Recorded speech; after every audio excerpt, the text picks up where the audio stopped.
5, 4, 3, 2, 1. go! That's two of the best countdowns in film and TV. I never get tired of watching them. The question is, will AI ever create that level of excitement if we know it's fake? Making a film is always an incredible adventure, but I'm not sure AI is as much fun as IA, the incredible adventure of making a movie for real. Welcome to part 3 of the story behind the camera on Thunderbirds. On the 14th to 15th of October, I will be giving my third talk at the Slough Museum. In preparation for my talk, I'm doing a walkthrough of how we made the episodes. This ramp to Tracy Island was made by David Tremont, and here we see Richard Gregory painting on some more weathering. Again, we shot at a high angle because we didn't have an infinity tank, as explained in the previous episode. The ramp can also be seen in Terror in New York City, then again when Thunderbird 4 goes to the rescue. Finally, we see it when Tintin goes for a romantic cruise. Introducing Thunderbirds is the only episode where you see the ramp shot from this high angle. For the filming of Fab 1, we use this resin model car that anyone can buy off the shelf. Fab 1 is the iconic 6-wheeled Rolls-Royce designed by Derek Meddings, owned by Lady Penelope Crichton Ward and driven by Parker. Brains modified it to have all kinds of gadgets like machine guns. Rolls-Royce supplied the radiator grille on the original series. It cost £100 at the time and was used for close-up shots. Here we have a bit of a mystery. In the miniature, the radiator leans forward, but in the close-up shots that Rolls-Royce supplied, it appears to be straight. This is a picture of the rig they used to mount the car grille minus the radiator. For filming Introducing Thunderbirds, we had a puppet-scale model built by Andrew Grimshaw. It's not actually finished when we needed to film, so we filmed it from certain angles. Here are the pictures of the construction. Starting with the radiator grille, the main body is made from MDF and filled with a skin of car body filler. The wheels are made from sackcloth truck wheels as was the original. Andrew Grimshaw did extensive research to identify the clocks, grills and switches that were used on the dash. The steering wheel was taken from a Triag pedal car, then modified. The end result is an amazing replica of Fab 1 puppet scale car used in the filming of the anniversary episodes. Lady Penelope, it's good to see you again. Thank you, Mr. Tracy. So kind of you to invite us to your island. Creating sets for Thunderbirds starts with huge blocks of polystyrene. We use these blocks to elevate the sets to a level that's easier to film. About 10 blocks were used as staging, some of which were carved into mountains.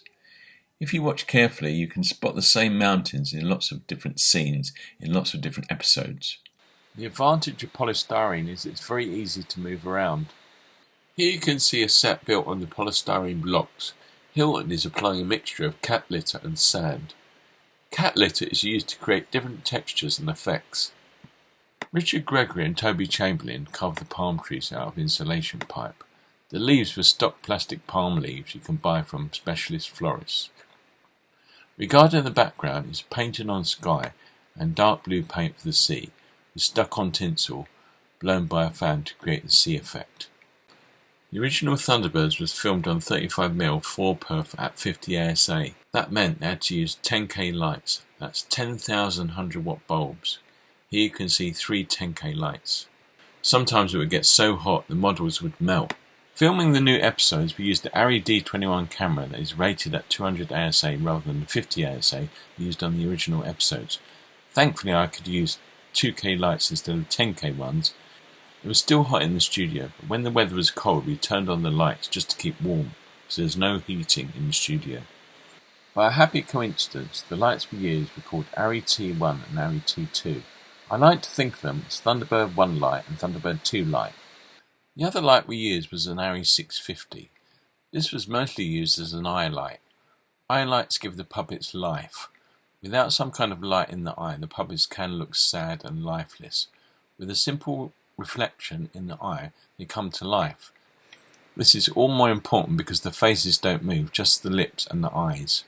The eye light they used on the original series was a Mole Richardson 1404 midget, 150 watt to 200 watts. These lights are still around today, but are dangerous to use because they contain high levels of asbestos. I'm not too sure why they used Mole Richardson, which are American lights, probably just what was available at the time. You can see a selection of Mole Richardson lights here at a Hollywood Oscars event. The ARRI cameras we used, the D21 and the ARRI Alexa, could only shoot in widescreen. On set we put some tape on the monitor to get the original 4:3 aspect ratio. Then in post-production, the 4:3 image could be created. This allowed for some reframing of the image and additional film grain and weave added. In the archive that's being created by Century 21, widescreen images exist, so in theory they could make a widescreen version of the 3 episodes we made. Lighting on Thunderbirds is not what you would call true to life. You don't often get faces in half shadow. In this conversation between Jeff and Penelope, in real life one of their faces would be darker as the sun only comes from one direction. You will notice that both their faces have the catch light, so the light appears to be coming from 2 directions. In the bright, optimistic world of Thunderbirds, you don't notice. In the Stately Homes episode, I was able to incorporate more moody lighting, which was also more in tune with the slightly darker episode.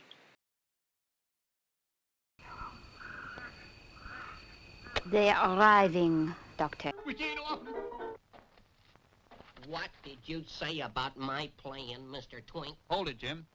For the moving shots of Fab 1, we used a combination of pulling on a wire and scooting along.